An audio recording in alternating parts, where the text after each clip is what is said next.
Masih kelihatan kan?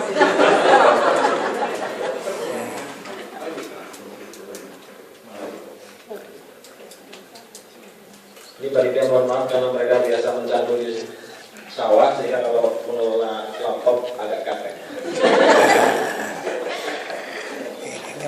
Oh, langsung. Gordengnya mesti ditutup yang baru terang ya. Iya.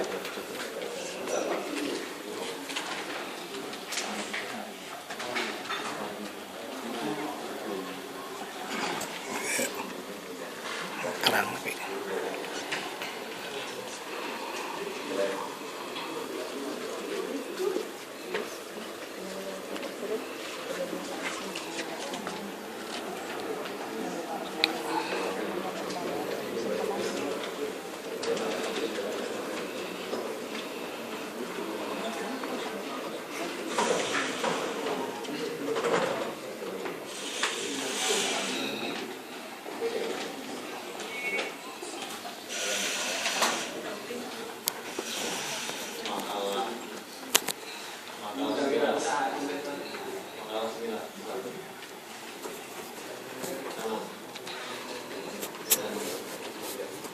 Bapak Ibu, ini perintah dari Ibunda ini untuk disampaikan kepada kita semua agar apa yang disampaikan oleh Pak Bupati tadi mendapatkan basis-basis argumentasinya.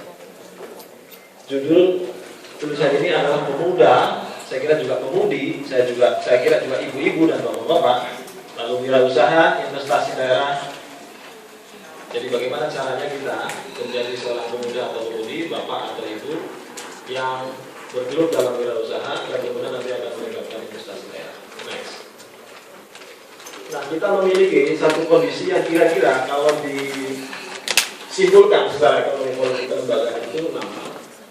Pertama, banyak orang, terutama ekonom, mengatakan hari ini mengalami apa yang disebut dengan terjadinya pertumbuhan sesat. Nanti ada penjelasannya. Dari pertumbuhan sesat melahirkan apa yang disebut dengan korupsi, kemiskinan, kesenjangan, dan konflik. Jadi Bapak Ibu harus tahu dulu bangsa kita membuat Polri dan TNI untuk menangkap penjahat. Hari ini penjahatnya berasal dari Polri dan TNI.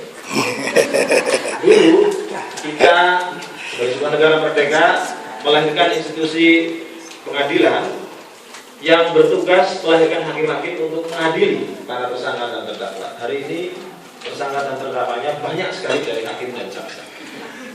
Jadi ada korupsi, lalu menghasilkan kemiskinan menghasilkan kesenjangan, dan pada akhirnya menghasilkan konflik seperti yang tadi disampaikan oleh Pak Bupati.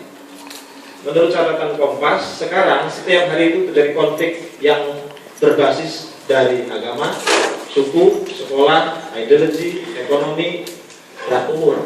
Kalau Anda baca riset Kompas terakhir, disebut hampir tiap 2 hari sekali ada konflik antar anak-anak SMP lawan SMP, SMP lawan SMA, dan seterusnya. Yang kalau dalam bahasanya Pak Hussein tadi itu karena makan tempe yang berasal dari Amerika, yang Amerika menanam kedelai transgen. Saya tidak tahu itu perlu di riset saya. Intinya konflik itu kemudian bisa dilihat karena terpusatnya kue ekonomi di segelintir orang, terutama di Jakarta, dan dikuasai oleh multinasional corporate atau asing. Anda harus tahu bahwa APBN kita 1.900 triliun, 680 triliun itu ada di Jakarta, sehingga lahir orang-orang gemuk seperti Bu Eli ini.